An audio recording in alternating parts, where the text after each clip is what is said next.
the Portsmouth Police Department is here. Officer Scott, got your last name. I'm sure you'll introduce yourself again. But thank you, and they're going to give us some information. He's going to give us some information on some of the traffic patterns they're leaving the PPC YR. Very thankful for them to be able to come in. We thank you for what you do, of course. Thank you. Thank you. Like I said, my name is Lieutenant Scott A.G. I'm in charge of the Special Operations Division over in Portsmouth. I handle the traffic unit, which some of you may or may not have met them in the past couple of months. But we have experienced, and I know you guys too, have experienced a significant issue around the PMT with traffic along Harper Avenue, Railroad, all that general area right there. And we know it's not your fault, because it's not something you guys are doing. It's just a situation that's being created. And there's not a whole lot that we can do to fix it, and there's not a whole lot you guys can do to fix it. You know, it's bigger than us. It's especially the port and the operations. But it's the conditions we have, so we have to operate within what we have to work with. I can tell you that about 2 or 3 weeks ago, I attended the conference they had over at the Marriott. We're trying to get an idea of what they were trying to do to correct it. And, you know, so I'm trying, we're trying. You know, I know it's on my sheet, I'm here to discuss, according to that, ways to improve ingress and egress. I don't know that I can do that. You know, I don't know that I can improve ingress and egress, because there's so many things that go into the gates that you guys can go in, the gates you can't go in. I think mostly the reason I'm here is I'll answer any question you guys have. That's probably going to be the most beneficial thing, is if you have questions about anything. It doesn't bother me. If I can answer it, I will. If I don't,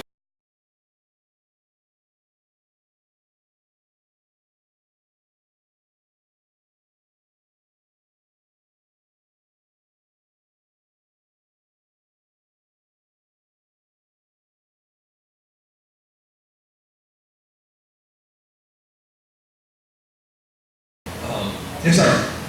I do a lot out of CSX. Why do I have to stay in the left-hand lane if I'm not going into PPC Wild and I can just go into CSX up the right lane? Because if you don't, There's no difference in going into CSX than there is Crofton's trucks going to their facility. I'm not. right. The way they divided up the traffic is, the left-hand lane here is to get, okay, great.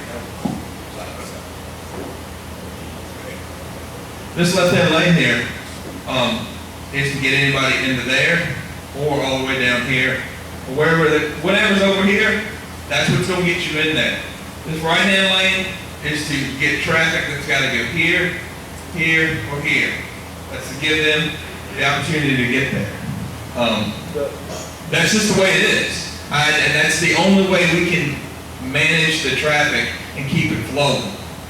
Otherwise, we're going to have people that are in line for the empty lot, empty container lot, but you're trying to get in here. I'm trying to get in there. Well, you're not going to be able to get in there, because if I'm a truck driver trying to get all the way down to the bottom, and I'm fighting to get in, and I've already been in line for 4 hours, I'm not letting you in. But the lines are going to there not to block that intersection. That is a completely different facility. Well, you can't come from the right-hand lane through that intersection in front of the left-hand lane to make that left-hand turn. You can't make that. That's an illegal left-hand turn. But you're allowing four-wheelers to do it. We're not allowing them to do Well, it. they do it all the time. I'm sure they did. I'm sure they did. And if my guys are out there, my traffic guys are out there and they observe it, they're gonna jump on it. But I can tell you, what I can only speak to is what the legal requirements are. If you're in this right-hand lane, you can't get to, let's see if this is an entrance. You can't make a left-hand turn from this right-hand lane in front of traffic to get in there. Legally, you can't do it. Physically, sure you can do it. You can't. So.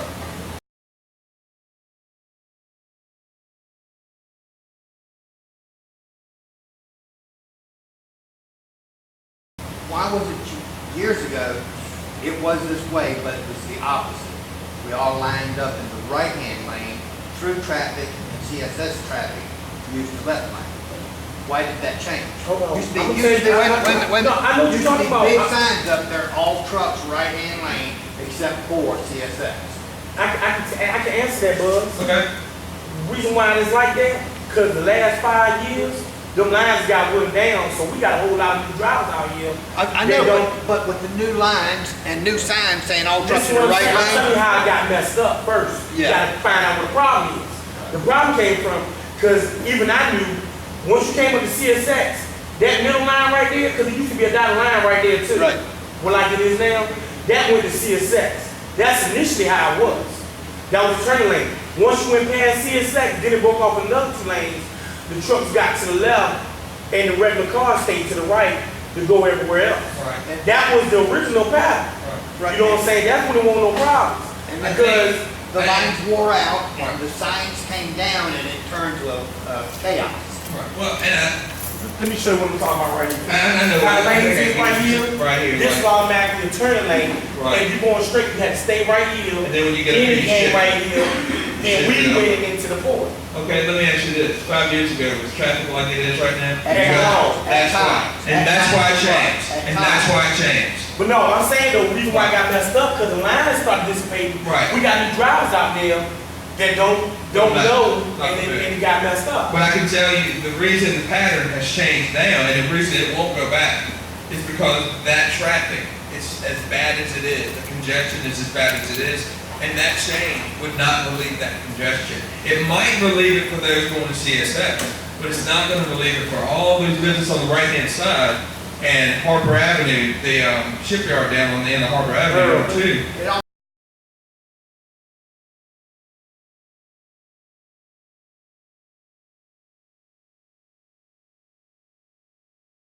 There's 2 lanes you go forward there. Second, what about CSX Railroad blocking up everything for 2 hours in the morning, almost every morning?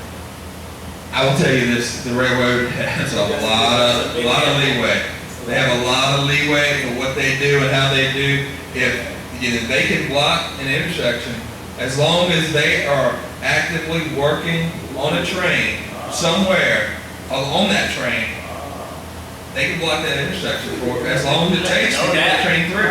Block 3 sections all the way. And they can block as many as long as that train, they are actively working on that train, moving that train, loading that train, unloading that train, or whatever it is they're doing to that train, they can block that intersection. You're not the first person that's had complaints about the train. I get a lot of complaints about the train, especially over by the shipyard on the other side by Victory Boulevard and Elm Avenue by the Jordan Bridge. The train going into the shipyard over there. We get a lot of complaints about that. Unfortunately, the way the code is written is as long as they're actively working on it, they can't just park the train on the tracks. Although it appears that's what they're doing. As long as they're actively working on that train, doing something with that train. And it's impossible for us to prove that they're not. I mean, a train is usually, how long's a They train? got 2 miles of train and they're working on the car all the way at the end. And nothing we can do, they have the market power. We don't have. And unfortunately, there's not a whole lot, I mean, we just, the manpower that's another whole nother beast that I can't do much with. I can't do much with. Right. So,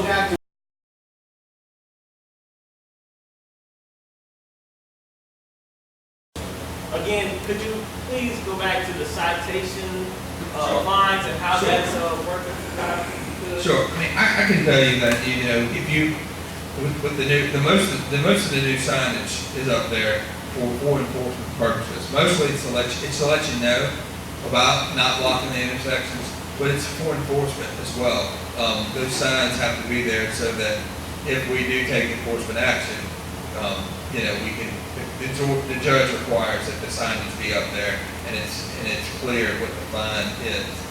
If you block the intersection and we stop you, we issue you a ticket and you get convicted in court, it's $250 fine.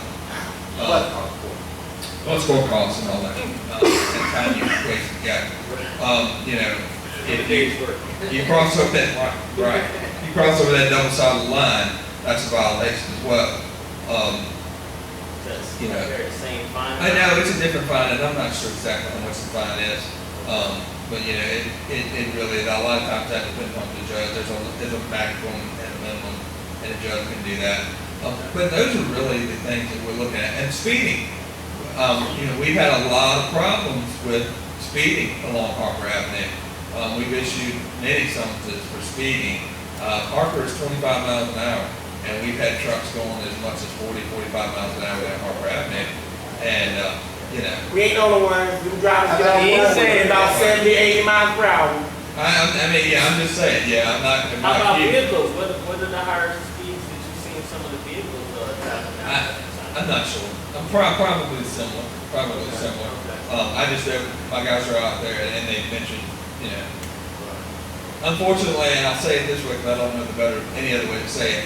We're out there for the trucks right now. That's what brought us there. So that's what my guys are telling me. Focused on that. Focused on. But if they see a car going 45 miles an hour, I assure you they're going to stop that car too. Because the ticket's a ticket when they get. So y'all profile the trucks right there. Unfortunately, Profiling my truck now. the truck problem is what brought us to the area. It's what got us out there. But we're not going to only look at that. We're going to look at everything. And it's very similar to. I do want to make sure you guys know that we're not looking to write you guys tickets. That's not what we want to do. Yeah. I'm honest and sincere when I say this. I would rather have voluntary compliance and you guys do what you're supposed to do, or whoever, the truck driver, it's not you necessarily, but whoever, do what they're supposed to do and put us in a position where we're out there and we don't write any tickets. That's fine with me. I'm not looking to make any money. I don't make any money on how many tickets I write and how many tickets I don't write. I can tell you that right now. I don't make any more money. I don't have a bonus. I don't get a toaster. I don't get anything. Nothing. And I know you guys are working hard and you're not getting paid. You guys get paid probably very similar to what we get paid. Might make a little more, might make a little less, depending on what's going on. But you guys work just as hard. And we're not looking to take any more money out of your pocket. We have to play a balancing act for the citizens that live in the city and in the area, and you guys, and sports, and whatever. So it's hard. It's really hard. And in the end, where we end up having to do, the only thing we know how to do is, we ask you, we tell you, we write you. We ask you to stop, we tell you to stop, and then we start writing songs. So. Carlos,